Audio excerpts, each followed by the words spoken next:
Bendiciones, aquí estamos una vez más con nuestro culto de fogata. Ahora viene la mejor parte, ¿no? Yo no puedo olvidar nunca mis cultos de fogata de los campamentos, eran súper especiales, eran una cosa increíble, una cosa que no tenía comparación a todo el campamento, aunque todo el campamento era una bendición, pero ese era el momento cúspide, la recta final, el momento en el que disfrutabas muchísimo de su presencia. Y bueno, tantas cosas podría decir, contar de las experiencias que se viven en nuestros campamentos. Y yo, bueno, de verdad que estoy muy agradecida también de esta oportunidad desde lejos. Aquí estamos para servirles. Y bueno, yo quería primeramente saludar, ¿no?, a mi comandante Henry Quintana. Bueno, me da también esta oportunidad. Les bendiga muchísimo, gracias de verdad por esta oportunidad. A mi destacamento, claro que sí, Vida Nueva, que son parte de mí, desde mi corazón están siempre, nunca olvidaré todas las experiencias vividas desde mi iglesia, desde mi destacamento, todas las experiencias que vivimos en un campamento, en la fogata. Y bueno, ahora antes de comenzar me gustaría que me acompañaras al libro de Marcos, capítulo 5, 21, el versículo 21. Sabemos que habla sobre todo, quiero centrarme en la parte en la que Jairo, ¿no?, le decía a Jesús que su hija estaba ya muriendo, ¿no? Dice el 21, Jesús entró de nuevo en la barca y regresó al otro lado del lago, donde una gran multitud se juntó alrededor de él en la orilla. Entonces llegó uno de los líderes de la sinagoga local, llamado Jairo. Cuando vio a Jesús, cayó a sus pies y le rogó con fervor: mi hijita se está muriendo, dijo. Por favor, ven y pon tus manos sobre ella para que se sane y viva. Vemos una circunstancia bastante difícil, ¿no? Un padre que estaba desesperado porque su hija volviera se sanara, pues, se reviviera o estuviera bien. Y es una situación bastante desesperante, como que ya está al borde de la muerte, está al borde de la desesperación ya. Pero, ¿sabes?, la comparaba mucho a la situación que quizás estábamos viviendo en Venezuela, quizás se está viviendo en Venezuela, que no es fácil, quizás ya está al borde de la desesperación, quizás ya es como que solo faltaba el coronavirus, ¿no? Ya es el colmo, ¿no? Pero hay una parte importante que Jesús le decía, incluso si leemos bien ese capítulo, ese texto, en realidad Jesús, como que, por así decir, entre comillas, como que no le hizo caso, ¿no? Porque antes se distrajo con varias cosas más, por ejemplo la mujer del flujo de sangre, y después es que va ya cuando los vienen y se acercan y le dicen: ya no hace falta, ya tu hija está muerta. Y quizás Jairo pensó: ya no vale la pena, ya es demasiado tarde, ya es tarde para que pase algo. Y yo quiero decirte, amado explorador, no es demasiado tarde, porque Dios nunca llega tarde. Si sabemos y conocemos a nuestro Dios, sabemos perfectamente que Dios nunca llega tarde. Así mismo te digo a ti, Dios siempre llega en el momento perfecto. Así digo a mi nación, Dios siempre llega en el momento perfecto. No es tarde todavía, quizás parece que ya no. Dios llega en el momento perfecto. Así que después Jesús le dijo: cree solamente, no te desesperes, cree solamente. Y bueno, así mismo quiero que te disfrutes de estas canciones que vamos a cantar a continuación. Disfrutarás pensando que nuestro Dios puede hacer lo imposible. Lo que parece imposible, Dios lo puede hacer. Vamos a alabar a nuestro Dios y decirle: Señor, tú reinas. Señor, levanta una alabanza en medio de quizás de algo ilógico que no parece que tenga sentido. Estemos alabando en medio de momentos de tristeza, momentos de que no podemos tener nuestro campamento. No, alaba a tu Dios y que tu alabanza sea mucho más fuerte que la adversidad, que las circunstancias, porque nuestro Dios no va a llegar tarde. Nuestro Dios va a llegar en el momento perfecto y Él ya está obrando, aunque no podamos verlo.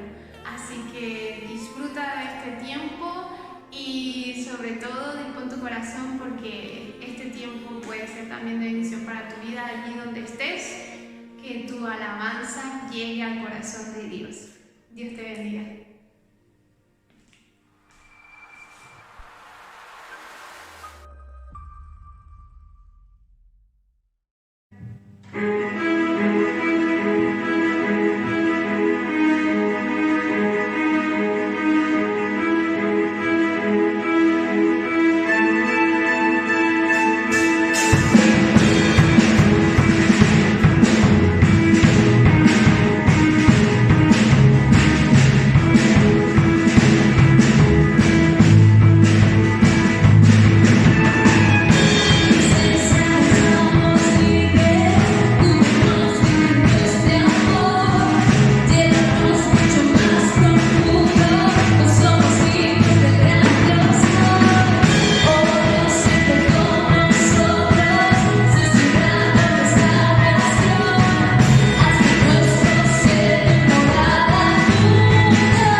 Le continúe bendiciendo, Dios me les guarde, Iglesia del Señor, exploradores del Gran Rey. Que Dios me les continúe bendiciendo. Destacamento 1, Distrito Metropolitano, en este campamento virtual, esperando que Dios les bendiga en gran manera y así mantengan el gozo del Señor. Les saluda en el amor de Cristo el pastor Asael Galarraga Fernández, presbítero de la zona 2, pastoreando la iglesia Naín en el sector de Katia y recorriendo el mundo entero llevando el mensaje. Así estamos como presbítero en la zona 2 del Distrito Metropolitano y en la Dirección Nacional de Intercesión como secretario de Finanzas, esperando así que ustedes cada día se fortalezcan y dispongan a servir al Señor conforme a su gracia y misericordia. Quiero brindarles palabra de parte de Dios conforme a lo que me ha correspondido en la primera epístola a Timoteo capítulo 4, el versículo 11 y 12 de esta lectura. Unidos en su presencia, unidos en la presencia de Dios, qué lindo que puedan mantenerse unidos en esa esperanza, unidos en esa unción del Señor. Y en este mensaje que podamos mantener, guarda tu buen ejemplo, conserva tu buen ejemplo. Dice la lectura, esto manda y enseña, ninguno tenga en poco tu juventud, sino sé ejemplo de los creyentes en palabra, conducta, amor, espíritu, fe y pureza.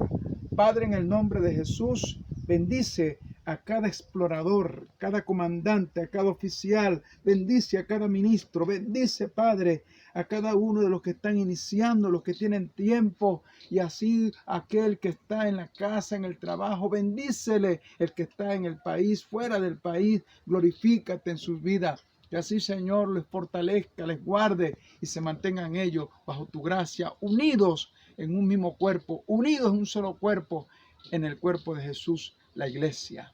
Que Dios me les continúe bendiciendo. Hay la necesidad de buenos ejemplos. Y esto comienza en el hogar, cuando los niños necesitan un padre ejemplar, una madre ejemplar. Cuando esas niñas necesitan mujeres a seguir con buenos valores, hombres con integridad favorable en sus vidas. Y de esta manera en el colegio, en la universidad, en la sociedad, se requiere de gente de buen testimonio. ¿Cuánto más en la obra del Señor? Y es lo que el apóstol Pablo le imparte a su discípulo Timoteo. Sé ejemplo. Ninguno tenga en poco tu juventud. No tengas en menos tu edad. Aunque tengas 10 años de edad, 15, 20, 30, no tengas en poco tu juventud, sino sé ejemplo en medio de una sociedad deteriorada, donde hay corrupción, el pecado ha aumentado, pero aunque aumente el pecado, sobreabundará la gracia. Y esa gracia se tiene que manifestar en cada creyente, en cada hijo de Dios, y tú eres uno de ellos. Tú eres uno a ser llamado a presentar un ejemplo digno para la gloria de nuestro Dios. Un ejemplo a seguir donde esté de por medio la palabra del Señor. Y que así Dios va a recibir alabanza, va a recibir honra y gloria de parte tuya. No es fácil, no es algo sencillo, pero es posible con la ayuda del Señor. Es posible con la ayuda del Espíritu Santo. Y es precisamente lo que el apóstol imparte para que así este discípulo Timoteo, aleluya, cobre ánimo. Y fíjense que un buen ejemplo a seguir para Timoteo, el apóstol Pablo. El apóstol Pablo en medio de persecuciones, de escasez, de hambre, de persecuciones de diversos tipos, pudo decir, aprende de mí así como yo de Cristo. Aprendan de mí así como yo de Cristo. Un ejemplo a seguir. Y ese ejemplo lo está impartiendo a su discípulo Timoteo. Nosotros debemos seguir ese ejemplo de impartir una enseñanza de vida para que otros, los que vienen tras de nosotros, los que están como discípulos, aquellos que están aprendiendo, los que están llegando, imiten tus buenas obras. Imiten tus hechos, imiten tu conducta, tu palabra. Y aquí, como dice el texto número 12, ninguno tenga en poco tu juventud, sino sé ejemplo de los creyentes en palabra. Qué importante que nuestras palabras tengan valor. Qué importante que nosotros podamos valorar las palabras, lo que digo, cómo digo las cosas, qué estoy hablando. Que cuando te escuchen, la gente pueda decir, me encanta cómo habla esa persona. Me gusta cómo él se expresa. Bendito el nombre del Señor. Si él dijo que iba a llegar, va a llegar porque él cumple lo que dice. Ay, alaba lo que él vive. Qué cosa tan triste, es lo contrario. Él dijo que viene. Ay, no, qué triste. Mira si alguno está a tu lado. Oye, dile, mantente allí, gloria al Señor. Sé ejemplo en palabra. En palabra. Que cuando digamos algo, eso tenga peso, valor, autoridad. Alaba lo que él vive, bendito el nombre del Señor. En conducta. Que así también en conducta, nuestra forma de proceder, nuestras acciones, nuestras maneras de reaccionar, que seamos ejemplo también en conducta, que tengamos errores, debilidades, es normal, pero que podamos enmendar, que podamos pedir perdón, que podamos corregir, que podamos perdonar, que podamos ir al necesitado, que podamos acompañar donde tenemos que acompañar, que cumplamos nuestra responsabilidad, que procuremos esa puntualidad, que procuremos cumplir con nuestras tareas y deberes, y glorificar el nombre del Señor con nuestra conducta para con los inconversos, para con los familiares, para con la iglesia y para con nuestro Dios. Que Él reciba alabanza y gloria, aleluya. Que tu conducta sea una ofrenda para el Señor. Que tu conducta sea un regalo de Dios, aleluya, para los que están a tu alrededor. Ejemplo en amor, que podamos vencer el mal con el bien, aleluya. Que podamos procurar impartir amor en medio de asperezas, que podamos impartir amor en medio de alborotos, de discordias, de discusiones, de diferencias. El amor de Dios que cubre multitud de pecados, el amor de Dios que todo lo puede, que todo lo sufre, que todo lo soporta. Ejemplo en amor. Y qué mayor ejemplo de amor que el que Cristo nos dejó. De tal manera amó Dios al mundo, que dio a su único Hijo para que todo aquel que en Él cree no se pierda. Y ese amor Jesús lo manifestó, dando su vida por nosotros, obedeciendo al Padre y manteniéndose, aleluya, en esa obediencia del Padre para que tú y yo recibiéramos de ese amor por medio del Espíritu Santo que nos fue dado. Bendito el nombre del Señor. Sé ejemplo en espíritu. Esa disposición de hacer las cosas, esa disposición de mantenernos apegados al Señor, esa actitud de mantenernos unidos al ejemplo en espíritu, mantenerte con esa actitud de devoción a tu Dios, con esa actitud de entrega, como lo hubo con Daniel, como lo fue Pablo, como lo hizo Timoteo. Esa actitud de entrega, espíritu afable, espíritu noble te sustente, espíritu de adorador, espíritu de intercesor, espíritu de obediencia, de unidad, bendito el nombre del Señor. Ejemplo en amor, ejemplo en conducta, ejemplo en espíritu y ejemplo en fe. La fe que mueve montañas, la fe es la certeza de lo que se espera, la convicción de lo que no se ve. Que puedas motivar a otros a vivir en esa fe. Que puedas motivar a otros, aleluya, a mantenerse en la fe de predicar, en la fe de creer en los milagros, en las sanidades, de que se van a entregar las almas, que los demonios se sujetan, que los enfermos se sanan en el nombre de Jesús de Nazaret. Y pureza. Exploradores, que procuren mantenerse puros para ese Dios eterno. Esa pureza de espíritu, esa pureza de tu cuerpo, esa pureza en tu mente, esa pureza en tus ojos, esa pureza en tu forma de pensar, esa pureza en la relación con los unos con los otros, esa pureza de amor, de fraternidad, de espiritualidad con tus autoridades, con el prójimo, y que Dios te use. Sé ejemplo. Venezuela te necesita. Sé ejemplo allí en la iglesia. Sé ejemplo en la condición que estés. Tristeza, alegría, pobreza, riqueza. Sé ejemplo. Aún en medio de la enfermedad, sé ejemplo. Cobra ánimo y que Dios me les siga bendiciendo. Que Dios me los llene en gran manera y te use. Te use en gran manera. Te use de una manera especial. Que Dios me le bendiga. Que Dios me les guarde y mantengan una conducta ejemplar donde quiera que estén. En el nombre de Jesús.